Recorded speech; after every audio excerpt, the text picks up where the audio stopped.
Land of Dawn for game number 2 between Bigatron Esports and Flcn from the Philippines. You can see both these teams starting to go on their early rotations as we get a little bit of a feel as to the spells as well as the emblem choices for both of the teams. Still the killing spree from Anomali.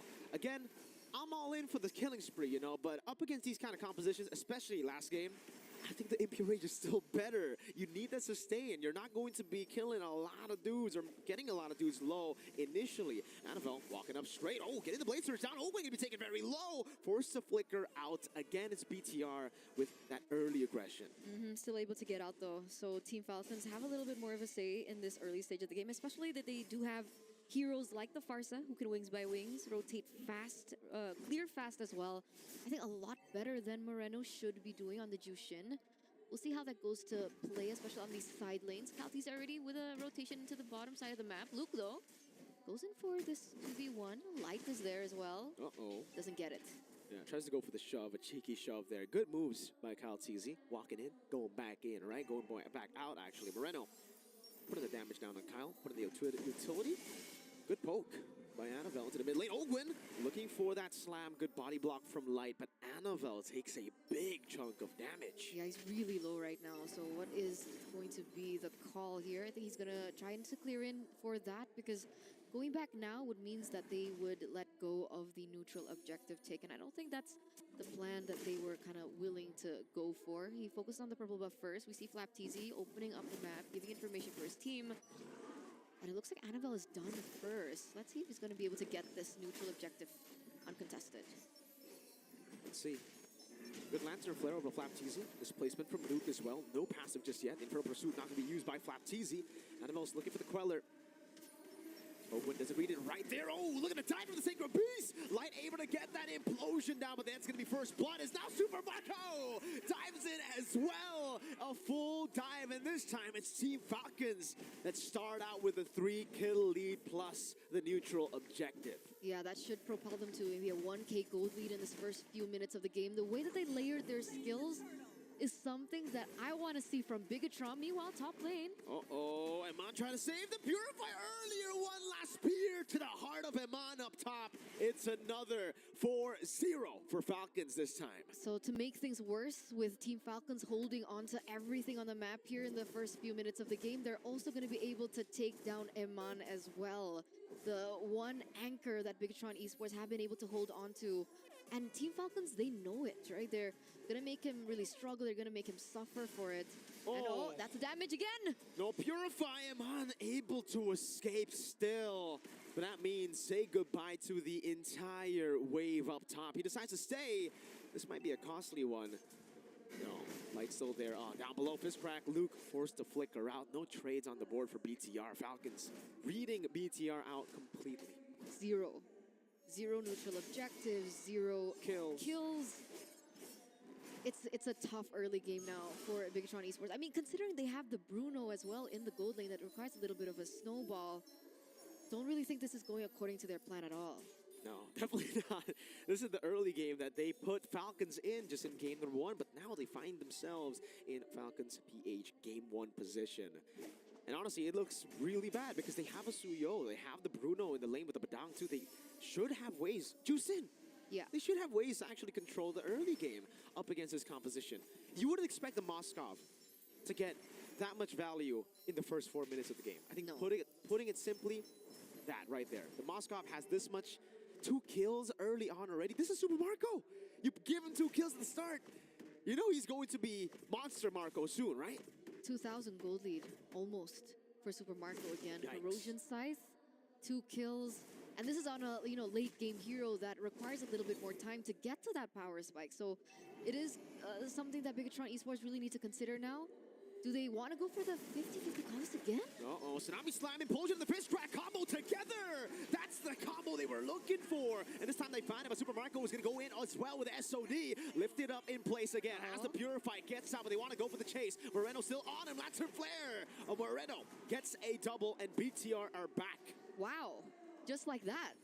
Just like that, off that entire team fight that was created by Luke as well as Light. This is what happens when this team is on the same page. We get to see that brilliance coming through. They have a little bit more space to work with. Eman gets a little bit more gold in this mid lane, also able to take that turret down. Honestly, they turned it now. Now I'm thinking the 2,000 gold lead at the start is a curse, you know? Like, Bigatron got a 2,000 gold lead in the previous game. Then they initiated on Flcn, the frontliner. We saw that here again. Like, Ogwen went for the Tsunami Slam on Light. That put him in prime position to go for a Flicker Implosion. Without a Flicker, he knows there's no Purify. And he gets another. Decisive, another kill over Flcn. No, now it's Flap walking up again. He doesn't have Flicker to escape this time. He goes back in and gets quelled by Annabelle. You know what? I think you're right. 2-0 trade right now. A little bit more for Bigatron Esports to work with. 1,300 gold lead. What's going on with Team Falcons? They're going to be able to pick up yet another turret in this top side of the map. Super Marco luckily gets that second item, so he is on the way to the Holy Trinity of attack speed. But here we are, Bigatron holding on to control once again. At this point, give your opponents the lead at the start of the game. We don't need it. No one needs it. Falcons didn't need it in game one. Seems Bigatron are fine given the 2,000 gold in the early game. It's an odd day for MLBB, but it's oddly entertaining. You can see now, Flcn again was in a weird position earlier on. I think he was trying to, delay the take from Bigatron Esports to get the purple buff, but I think he was positioned a little bit too forward, was taken out before they could go in for this team fight. Again, Flcn. This time, jumping on Flcn again in the bottom lane. Super Marco able to take out the turret now. As that's going to be the dive. Feather airstrike coming in with SOD2. Annabelle in the midst of it all jumping in. Now gets shot down. Annabelle will be clawed down by Ogwen. Now Moreno is able to hold up. That's Crimson a pause. Beacon. That's a pause. That's a pause of the day. First pause of the day. It's a pause. Hey, ladies and gentlemen, please do be patient with us. We're seeing, oh man, the crowd now has joined in. You can see everybody already here. Hey, are they having a Mobile Masters Day? Whose side are they on, though? That's a big question. I see more red than green, so in that shirt. That you might be colorblinded. Oh, Lavelle, welcome back. No, you're colorblind. Wait, can you guys even hear me? Gideon, are you here? Yes, we're here too. We're always Oh. here for every technical pause, boys. And I think it was very obvious that BTR definitely was experiencing a lag spike that Annabelle walking into the wall. The clear, though, and he is on his way once again, like we mentioned earlier, onto his third item of this game. I think things could really change when he gets that Holy Trinity. Sky Piercer for Moreno. You know what? I'm glad we see the Sky Piercer back in the juice in. I think the group stages, we just rarely see the Sky Piercer on SA. We've just been seeing a lot more utility juice ins for the most part. So now back to the killer, and I think it's good timing too. He's had 3 kills so far. He'll add up more as he gets more Sky Piercer stacks. Super Marco, always active on the map.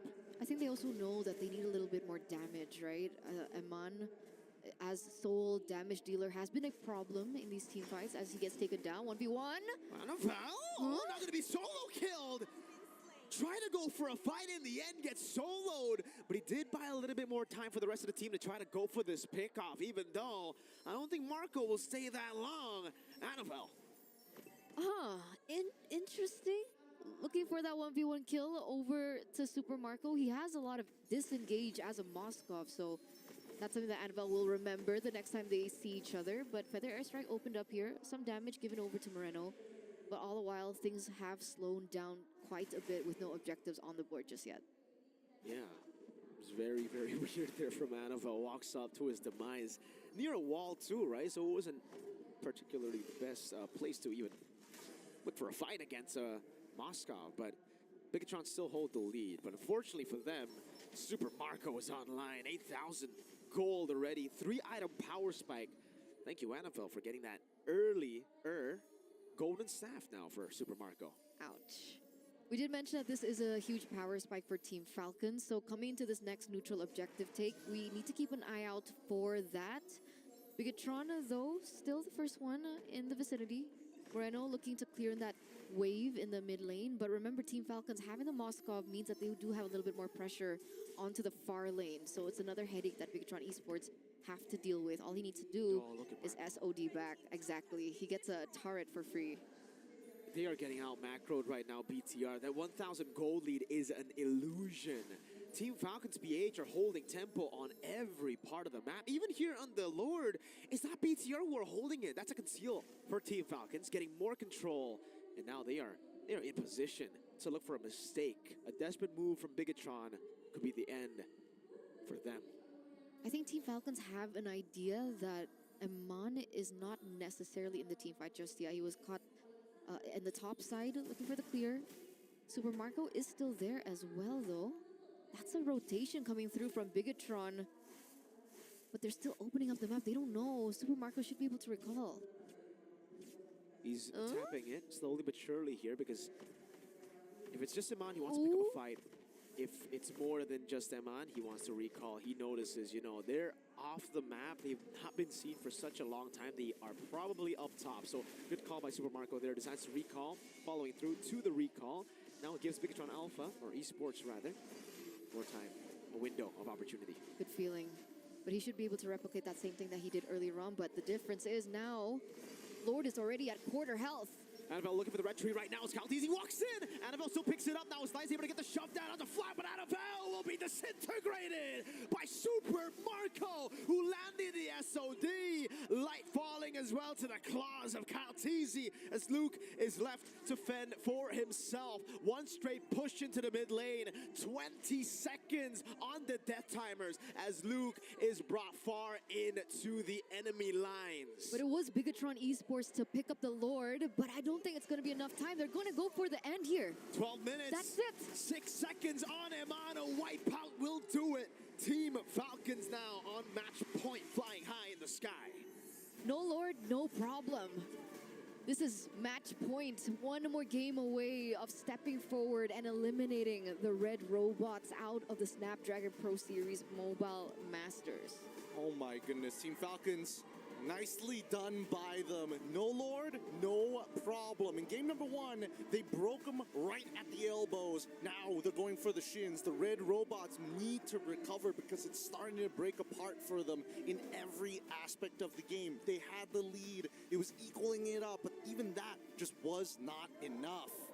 Yeah, because I would say this game was all Falcons. When they got the lead is because Falcons made a good play. And when Falcons lose, it was them making a bad play. So it wasn't really about what BTR did right or wrong.